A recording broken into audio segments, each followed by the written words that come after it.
उत्तर प्रदेश विधानसभा उपचुनाव में सपा और बीजेपी के बीच मुकाबले में असदुद्दीन ओवैसी की पार्टी एआईएमआईएम की भी एंट्री हो गई है। ओवैसी ने उपचुनाव की 9 सीटों में से मुस्लिम बाहुल्य 2 सीटों पर अपने प्रत्याशी उतार दिए हैं। एआईएमआईएम ने कुंदरकी विधानसभा सीट से मोहम्मद वारिस और मीरापुर विधानसभा सीट से अरशद राणा को उम्मीदवार बनाया है।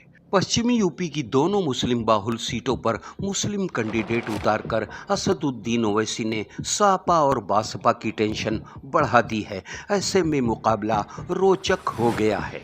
यूपी उपचुनाव में ओवैसी पीडीएम यानी कि पिछड़ा दलित मुस्लिम वर्ग फार्मूले पर चुनावी मैदान में उतरे हैं, जिसके तहत मुस्लिम बाहुल सीटों पर एआईएमआईएम चुनाव लड़ रही है। ओबीसी बाहुल सीटों पर ओबीसी आधारित पार्टियों के खाते में गई है। इसके तहत कुंदरकी और मीरापुर सीट पर ओवैसी ने मुस्लिम प्रत्याशी उतारा तो मझुआ सीट पर प्रगतिशील मानव समाज पार्टी चुनाव लड़ रही है। प्रगतिशील मानव समाज पार्टी ने मझुआ सीट से स्वयंवर पाल को कैंडिडेट घोषित किया है।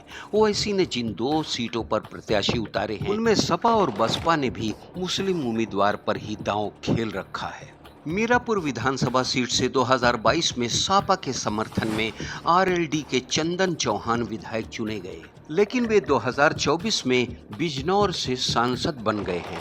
आरएलडी ने अब बीजेपी के साथ गठबंधन कर रखा है, जिसके तहत मीरापुर सीट जयंत चौधरी की आरएलडी के खाते में गई है। आरएलडी ने अपना उम्मीदवार अभी घोषित नहीं किया है। सपा ने पूर्व सांसद कादिर राणा की बहू सुंबुल राणा को प्रत्याशी बनाया है, तो बसपा ने शाहनजर पर दांव लगाया। चंद्रशेखर आजाद की सपा ने जाहिद हुसैन को उम्मीदवार बनाया है और अब ओवैसी ने भी अरशद राणा को उतार दिया है। अब ये देखना होगा कि यूपी के इस उपचुनाव में मुस्लिम बाहुल्य इलाके में ओवैसी की एंट्री से सपा को कितना नुकसान होता है। यह जनता सोच समझकर ही अपना वोट देगी, क्योंकि ओवैसी की पार्टी पर लगातार आरोप भी लगते रहे हैं कि वो बीजेपी की बी टीम के रूप में काम करती है। Bureau report, the leader Hindi.